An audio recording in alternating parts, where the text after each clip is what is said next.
Today, we're talking about why elevation changes almost everything as it relates to having a second home in the high country. And let me just share, it's something I see all the time. When buyers get out of the car for the first time, sure, they're expecting it to feel cooler, but there's this weird pause. It's like they get out, not because they're tired, not because they need to stretch, although they might need to, but because it just feels different.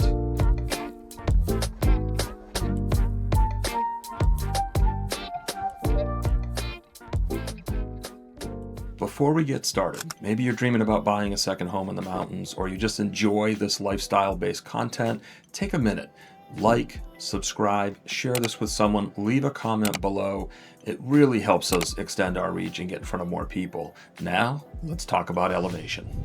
So I want to start with something I call the first breath. And yes, it's a little bit of a story, and I kind of alluded to it already in the opening of the video, but it's something I have seen dozens of times when buyers first arrive in the high country. So what am I talking about? It's when the buyers roll down the windows for the very first time. And while sure, they're expecting it to be a little cooler, a little crisper, they say something like, wow.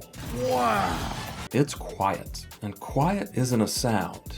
It's a mental thing. So elevation changes the way air feels. It's cooler, it's lighter, it is more crisp, but there's a lot more to it than just that, especially in the summer. And for those like us that come from parts of Florida where it's super hot, super humid, or even those coming from other parts of the Carolinas and elsewhere, it's something you see happen every time. It's like the shoulders just drop. And it's funny because like when we're touring houses and I actually see it's not so much the floor plan or the bedrooms, it's like they start to recognize there's a lifestyle associated with this. It's almost like elevation is emotion. And sure, you can modify a kitchen or, renovate bathrooms, bedrooms, you name it. You can't manufacture elevation. Those long range views, the clouds that are rolling past your deck, the cooler air, that's permanent. And I'll just tell you, at elevation, everything's different. Your day starts differently. The coffee tastes better. You're not reaching for your phone immediately.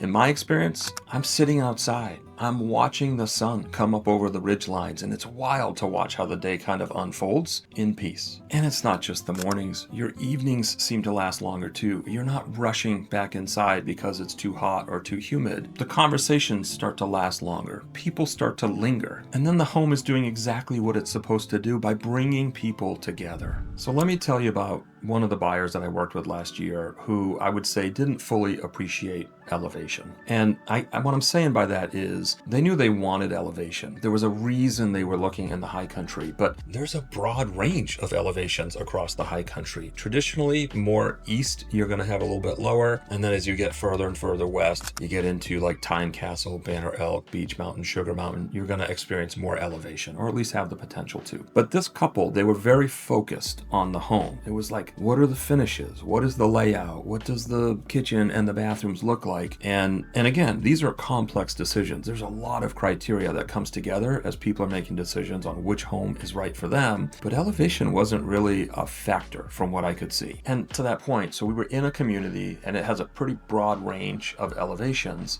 And we toured a home that was like on paper, perfect. I mean, it checked all of their boxes, had the right finishes, had the right amount of square footage. It was pretty fantastic. Well, then the second day, we actually viewed a home, honestly, very similar finishes, similar layout, but it was at a higher elevation. And it was like, we didn't even get to the front door. I could hear the wife actually said to the husband something like, this is the one. And it was funny because like, again, the house was super similar to what we had seen the day before, but something changes as you get up. First of all, the views really open up. You could hear the wind kind of, blowing through the leaves. And it was like, you could just feel it when we got to the house. And I see this all the time, whether it be a home or even an area, whether it be Southwest Florida or the high country, but something's going to speak to you. You have to get out and rule in and rule out properties and communities as part of the process. But it was fun to kind of watch.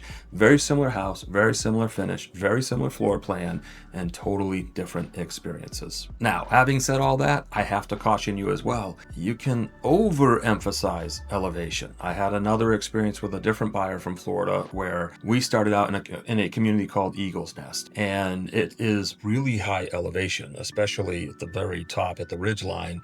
You could be north of 4,500, even 5,000 feet in parts of that community. And my truck at the time had an actual setting in it where it would display elevation. as we were driving, and I was noticing that the buyer kept looking and referencing, okay, this house is at 3,800 feet and this one's at 4,400 feet. And then that became almost the singular criteria by which we measured every other home. And in fact, we ended up in Blue Ridge Mountain Club, and honestly, everything about the community and the homes, the proximity, for a variety of reasons, it made more sense for them to be in the Blue Ridge Mountain Club. But the truth is, you start at about 3,500 feet and then it goes down from there.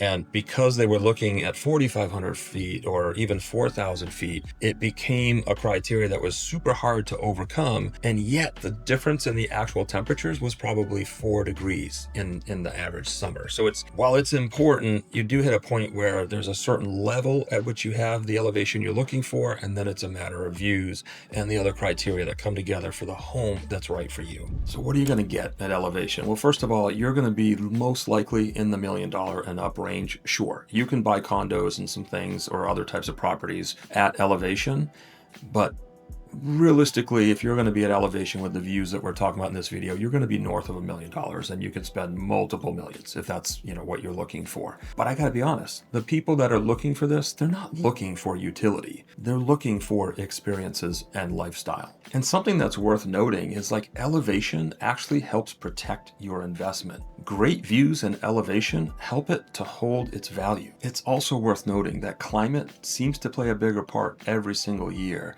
And it's true that elevation almost forms an emotional bond with you. Take it from me, after experiencing a summer in the high country, it just tugs at you years after. And typically, these aren't homes that just sit idle, especially in the summertime. It becomes part of your rhythm, part of your lifestyle. This is the place where your family gathers and where moments are made. So if elevation is part of what you're imagining in your mountain home or your second home, I'd love to help you with that. Let's set up a time where we can talk. I can put together a list of properties. I can actually create a custom search for you to send property alerts and help refine what are those communities and what areas within the high country that make sense for you. And if this resonates with you, please reach out, subscribe. I'd love to have a conversation with you and see how we can assist. If you're interested, we release lifestyle content every single week related to the high country on this channel. I appreciate you watching. I'll talk to you real soon.